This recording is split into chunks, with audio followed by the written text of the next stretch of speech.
കേരള രാജ്ഭവൻ ഇനി കേരള ലോക്ഭവൻ. രാജ്ഭവനുകൾ ലോക്ഭവൻ ആകുമ്പോൾ അതിൽ കേരള ഗവർണർ ആർലേക്കറിന്റെ കയ്യൊപ്പുണ്ട്. രാജ്ഭവൻ എന്നാൽ ഭരണാധികാരിയുടെ വസതി എന്നാണ് അർത്ഥം. ലോക്ഭവൻ എന്നാൽ ജനങ്ങളുടെ വീട്ടുമന്ദിരം. 2024 രാഷ്ട്രപതിയുടെ സാന്നിധ്യത്തിൽ ചേർന്ന ഗവർണർമാരുടെ ഒരു സമ്മേളനം.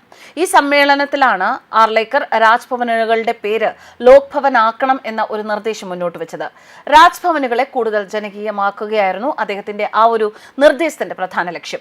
രാജ്യത്തെ എല്ലാ രാജ്ഭവനുകളെയും ലോക്ഭവനുകളാക്കുന്ന ഈ നടപടിയിലൂടെ കേരള ഗവർണർ രാജേന്ദ്ര ആർലേക്കർക്ക് പ്രത്യേകമായി അഭിമാനിക്കാം. തിരുവിതാംകൂറിൽ എത്തുന്ന വിദേശ അതിഥികൾക്ക് താമസിക്കാനായി രാജകുടുംബം 1929 പണി കഴിപ്പിച്ചതാണ് ഇപ്പോഴുള്ള രാജ്ഭവൻ കെട്ടിടം. ഒന്നാം ലോക മഹായുദ്ധകാലത്ത്, അതായത് 1914 മുതൽ 1918 വരെയുള്ള ആ കാലയളവിൽ ഇത് തിരുവിതാംകൂർ സൈന്യത്തിന്റെ വാർ റൂമായും ജനറലിന്റെ ഔദ്യോഗിക വസതിയായും ഉപയോഗിച്ചു. യുദ്ധാനന്തര കാലത്ത് കേരള സർവകലാശാലയിൽ പഠിപ്പിക്കാനെത്തുന്ന നിരവധി വിദേശ അധ്യാപകരുടെ അതിഥി മന്ദിരമായും ഈ കെട്ടിടം തുടർന്നു. 1956 ആയപ്പോഴേക്കും കേരള സംസ്ഥാനം രൂപം കൊണ്ടു. ആ അവസരത്തിലാണ് ഇത് ഗവർണറുടെ ഔദ്യോഗിക വസതിയായി മാറുന്നത്. ഏറ്റവും പഴയ കെട്ടിടത്തിന് അതിഥികളെയും ഓഫീസുകളെയും ഉൾക്കൊള്ളാൻ പര്യാപ്തത കുറവായിരുന്നതിനാൽ പിന്നീട് വിപുലീകരണങ്ങളും കൂടിച്ചേർക്കലുകളും തുടർച്ചയായി നടന്നു. കേരള പരമ്പരാഗത ശൈലിയിൽ നിർമ്മിച്ച പ്രധാന കെട്ടിടത്തിന് ഉയർന്ന മേൽത്തട്ടുകളും വിശാലമായ മുറികളും വലിയ ജനാലകളും വാതിലുകളും അതുപോലെ തന്നെ വിക്ടോറിയൻ ശൈലിയിലുള്ള ഫിനിഷും പ്രത്യേകതയാണ്. കാറ്റുള്ള ഒരു കുന്നിൻ മുകളിലാണ് രാജ്ഭവൻ സ്ഥിതി ചെയ്യുന്നത്. ഇവിടെ സദാ ശാന്തവും തണുപ്പുമുള്ള അന്തരീക്ഷമാണ്. വിശാലമായ പുൽമേടുകളുണ്ട്, വെൽവെറ്റ് പോലെ കാണാൻ ഭംഗിയുള്ള പുൽത്തകടികളുണ്ട്, വിവിധ ഇനങ്ങളിലുള്ള ആന്തൂര്യങ്ങളുണ്ട്, ഓർക്കിഡുകളുണ്ട്, അങ്ങനെ പച്ചപ്പുള്ള ഗാർഡൻ ഹൗസുകളും ഇവിടെയുണ്ട്. പ്രധാന പുൽത്തകടിയുടെ മധ്യഭാഗത്ത് ഗവർണറുടെ ഓഫീസ് മുറിയോട് അഭിമുഖമായി സുന്ദരമായ ഒരു ജലധാരയുമുണ്ട്. ഡിജിറ്റൽ ഗാർഡൻ സ്ഥാപിച്ച ഇന്ത്യയിലെ ആദ്യ രാജ്ഭവനാണ് കേരള രാജ്ഭവൻ. മരങ്ങളിൽ ഘടിപ്പിച്ചിരിക്കുന്ന QR കോഡുകൾ സ്കാൻ ചെയ്യുന്നത് വഴി സന്ദർശകർക്ക് ഓരോ മരത്തെയും സംബന്ധിച്ച വിശദാംശങ്ങൾ അറിയാൻ സാധിക്കും.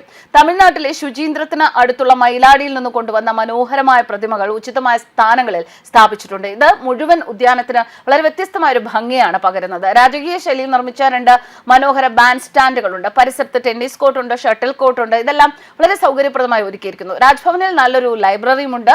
ഓഫീസർമാർക്കും ജീവനക്കാർക്കും വേണ്ടി 71 ക്വാർട്ടേഴ്സുകളുണ്ട്. Rajbhavan dispensary, electrical wing office, Rajbhavan employees cooperative society എന്നിവയും ക്യാമ്പസിൽ പ്രവർത്തിക്കുന്നു. The Kerala camp governors camp post office എന്ന പേരിൽ രാജ്ഭവനിലേക്ക് മാത്രം സേവനം അനുഷ്ഠിക്കുന്ന ഒരു പ്രത്യേക തപാൽ ഓഫീസുമുണ്ട്. കഴിഞ്ഞ ഒക്ടോബർ 23 രാജ്ഭവൻ അങ്കണത്തിൽ മുൻ രാഷ്ട്രപതി KR നാരായണന്റെ പ്രതിമ രാഷ്ട്രപതി ദ്രൗപദി മുർമു അനാച്ഛാദനം ചെയ്തിരുന്നു. ഗവർണറുടെ ഔദ്യോഗിക വസതിയായ രാജ്ഭവൻ പേരുമാറി ലോക്ഭവൻ ആകുമ്പോൾ ആദ്യ അതിഥിയായി എത്തുന്നത് രാഷ്ട്രപതി ദ്രൗപദി മുർമു ആണ്. ഡിസംബർ 3 നേവി ദിനാഘോഷ ചടങ്ങിൽ പങ്കെടുക്കാൻ എത്തുന്ന രാഷ്ട്രപതി തിരുവനന്തപുരത്ത് താമസിക്കുന്നതും ലോക്ഭവനിലായിരിക്കും. ദ്രൗപദി മുർമു താമസിക്കുന്ന ആദ്യ ലോക്ഭവൻ കേരളത്തിലാകുന്നു എന്നതും പ്രത്യേകതയാണ്. രാജ്ഭവന്റെ പേരുമാറ്റവുമായി ബന്ധപ്പെട്ട കേന്ദ്ര ആഭ്യന്തര മന്ത്രാലയത്തിന്റെ വിജ്ഞാപനം നവംബർ 25 പുറത്തിറങ്ങിയത്. അതിന്റെ അടിസ്ഥാനത്തിൽ സംസ്ഥാനങ്ങൾ പേരുമാറ്റ ഉത്തരവുകൾ പുറപ്പെടുവിക്കുകയാണ്. അസം, ബംഗാൾ സംസ്ഥാനങ്ങൾ ഇതിനകം മാറ്റം പ്രഖ്യാപിച്ചു കഴിഞ്ഞു. കേരളത്തിൽ ഗവർണർ സ്ഥലത്തില്ലാതിരുന്നതിനാൽ ഉത്തരവ് വൈകുകയായിരുന്നു. തിങ്കളാഴ്ച ലോക്ഭവൻ എന്ന പേരിലേക്ക് മാറ്റുന്ന വിജ്ഞാപനം ഇറങ്ങും. പേരുമാറ്റം ഔദ്യോഗികമാകാൻ താമസം വന്നു എങ്കിലും രാജ്ഭവനെ ലോക്ഭവനാക്കാനുള്ള ശ്രമങ്ങൾ ആർലേക്കർ ബീഹാർ ഗവർണർ ആയിരിക്കുമ്പോൾ തന്നെ ആരംഭിച്ചിരുന്നു. അവിടെ സാംസ്കാരിക സമ്മേളനങ്ങളും സംഭാഷണങ്ങളും സംഘടിപ്പിക്കുകയും പൊതുജനങ്ങൾക്ക് രാജ്ഭവനിലേക്കുള്ള പ്രവേശനം അനുവദിക്കുകയും ചെയ്തിരുന്നു. കേരളത്തിലും അതേ മാതൃക തുടർന്നു. രാജ്ഭവനെ കേന്ദ്രീകരിച്ച് ജനങ്ങളുമായി നേരിട്ട് ബന്ധപ്പെടുന്ന അനവധി പരിപാടികളും പ്രഭാഷണ പരമ്പരകളും സംഘടിപ്പിച്ചു. കലാപരിപാടികൾക്കും വേദിയൊരുക്കി. പ്രദർശനം തുടങ്ങുന്നതിനുള്ള നടപടികളും ആരംഭിച്ചിരുന്നു. എന്തായാലും ഇനി മുതൽ രാജ്ഭവൻ അത് ഭരണാധികാരിക്ക് മാത്രമുള്ളതല്ല, ജനങ്ങൾക്കും കൂടിയുള്ളതാണ്. ന്യൂസ് ഡെസ്ക് കർമ്മ ന്യൂസ്.